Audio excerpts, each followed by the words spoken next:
Hey guys, it's J, and this will be a very first techie piece review of this camera here, the Nikon D3100, which has a 14.2 megapixel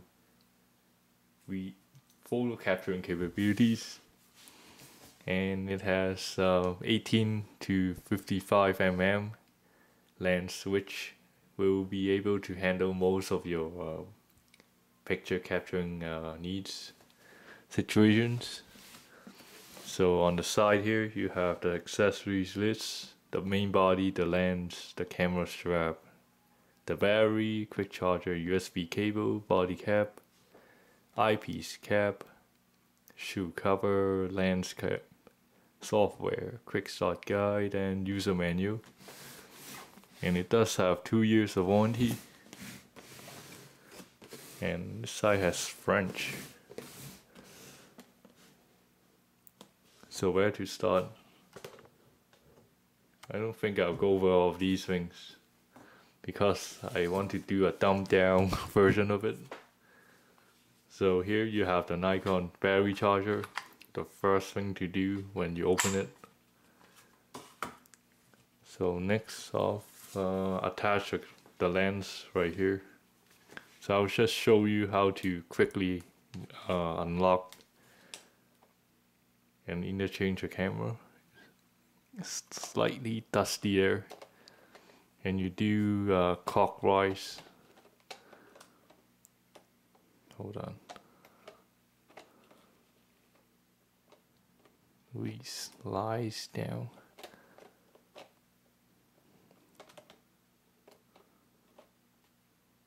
Hold on, should be here. And you have you hear click. The lens settings. You have the auto zoom. I'm not quite sure actually.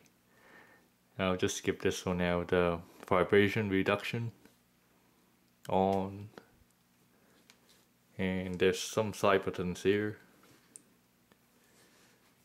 You have a flash there. Very comfortable grip for your right hand. And oh yeah, first things first, attach your battery here.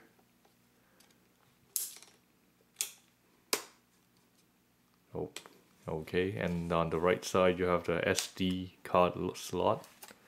For the most part, I think you should grab a relatively higher capacity SD card.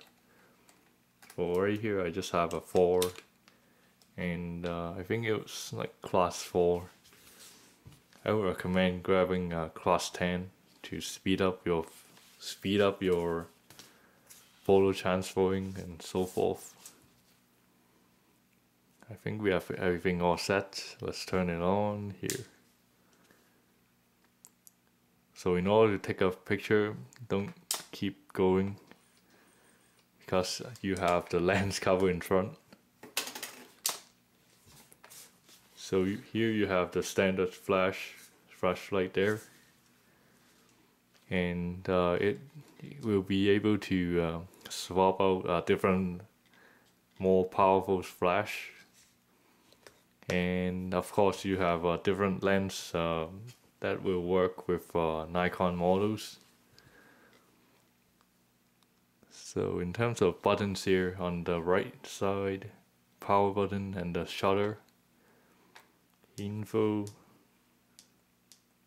that allows you to turn on and off.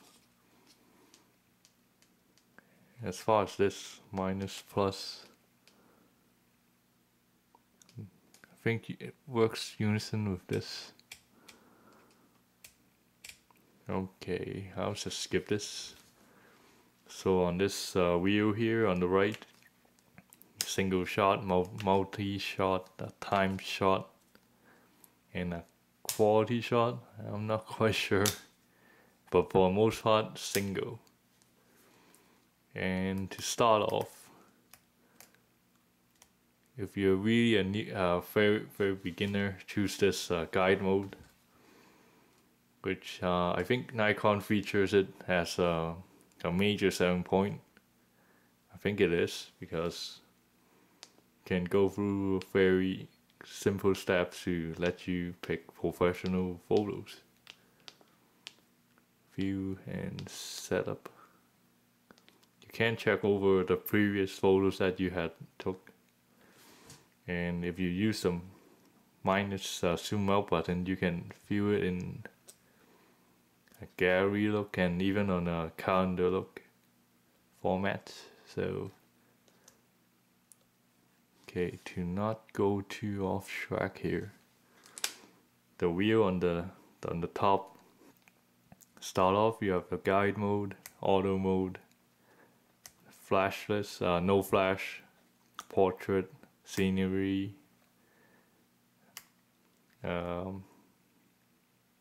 baby, photos, sports, and plants. This works very well with small objects and probably nighttime portrait. Menu, a aperture setting, I think it's there, shutter speed, and program which resets the MAS of those settings. So if you want to take a picture relatively quick, you can do auto, but for much further settings, you can go to the eye information, picture quality, which goes up, but overall the fine quality will handle your photo taking needs. Unless you're doing something specific, then you can go higher. Medium size, same reason. Since I'm in auto mode, so you can't really change a lot. Auto servo, autofocus, and manual. I usually just use autofocus. And the autofocus area, single point, dynamic area, probably picks out more different spots, auto area, and 3D tracking. Again, for most part, I think you'll be using single point and maybe dynamic. This will change your movie settings. The low setting 424, nope, and 720 at 24 frames per second, at 25, at 30, and Full HD at 24 frames per second. And it does have a limit of 10 minutes max for straight, how long you can film in 10 straight minutes. And the flash mode, auto, red eye reduction, and no flash. So let's say program, so you can do much more settings here. Flash compensation, okay. Exposure, this will brighten your image. De-lighting, or dynamic lighting. Metering, not quite sure what those functions do. The ISO setting will increase or decrease the light sensitivity. For the most part, you can go with the auto, then you select probably the most appropriate ISO. And yes, you can choose them depending on the situation. The white balance, again, it has quite like 8 settings, so we can play around with it. And a menu, which lets you do formatting, all of those basic things.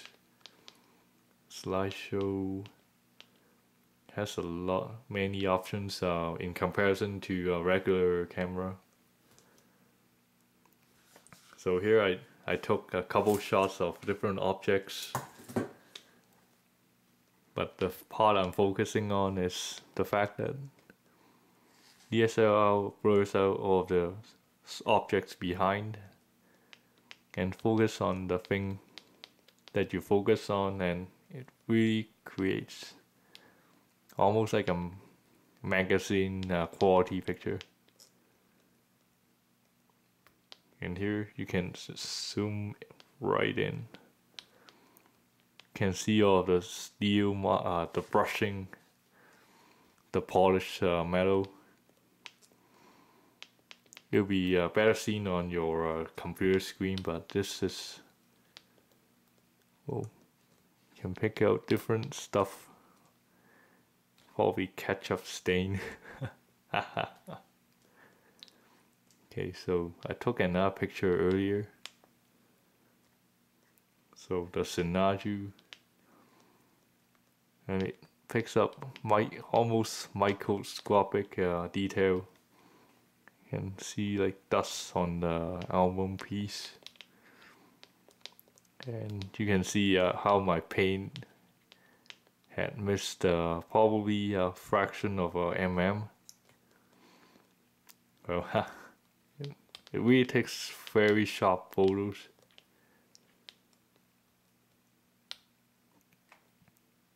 So as far as function goes, it exceeds your everyday photo capturing, like photographer. Although it's a major competitor, the Rebel from the Canon packs a very similar qualities as well, except it packs a smaller, slightly less megapixel of 12.2, but and also that one came with the best, I mean not the best, but it has a 720p video capturing.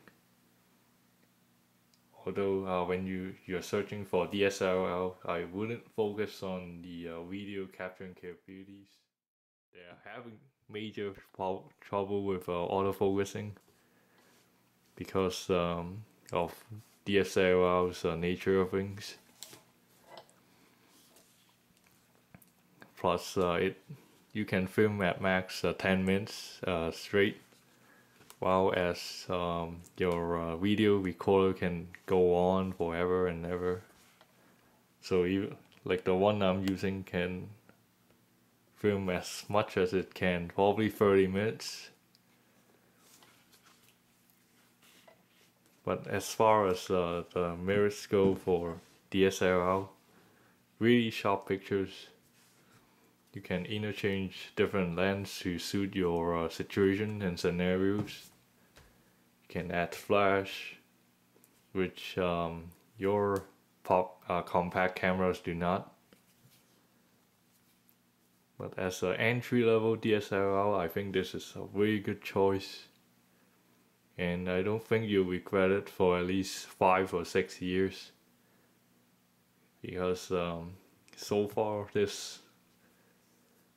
Oh, I mean the top model of the Nikon was, is it D7000? Which packs 18 megapixel. But it's not that far behind D3100. So this is very interesting to review first techie gadget.